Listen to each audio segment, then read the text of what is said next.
Here's our example. T squared minus 5t plus 3t minus 15. So again, the first step is to see if there's a GCF from all four terms. In this case, there isn't. So because we have four terms, we need to factor by grouping. So the first step is to group the first two terms and the last two terms together. So you're just going to place each of the first two terms in one set of parentheses. We're going to put the plus sign in between and then group the last two terms in a second set. Step 2 is to factor out the GCF from each set of parentheses. Now this GCF for both sets of parentheses won't necessarily be the same number or term. For instance, between t squared and 5t, we can factor out a t, and then we're left with t minus 5.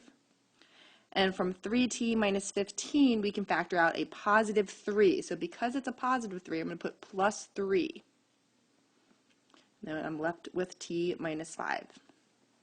At this point, you know you have factored out the correct GCF because the two sets of parentheses should be the exact same. From here, your final answer will be two binomials.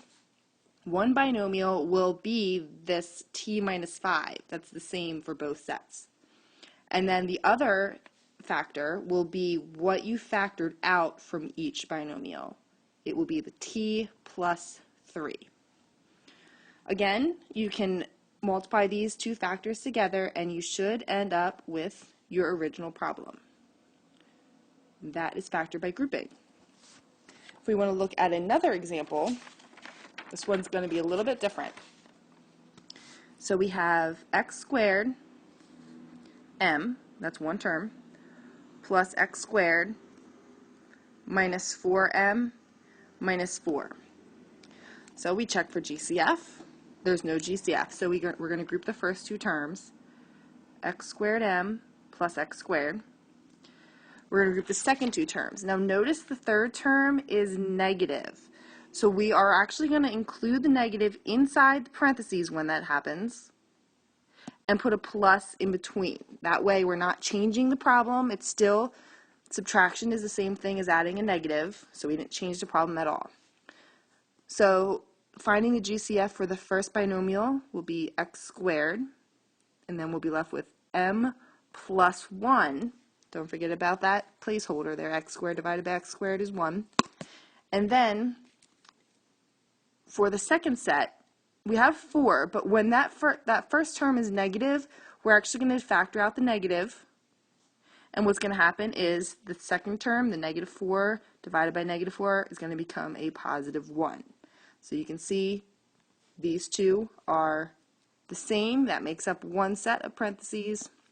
And then the x squared minus 4 is another. Now at this point, we actually can go further. So we're going to take what we just did in the last module, and notice x squared is a perfect square, 4 is a perfect square, and it's subtraction. So this is actually the difference of two squares. Take the square root of x, or x squared is x, square root of 4 is 2. So we're going to talk about this a little bit more in depth in one of the last modules, but sometimes you can go further after you've already factored one way. So this would be your final answer. Factor by grouping and then the difference of two squares.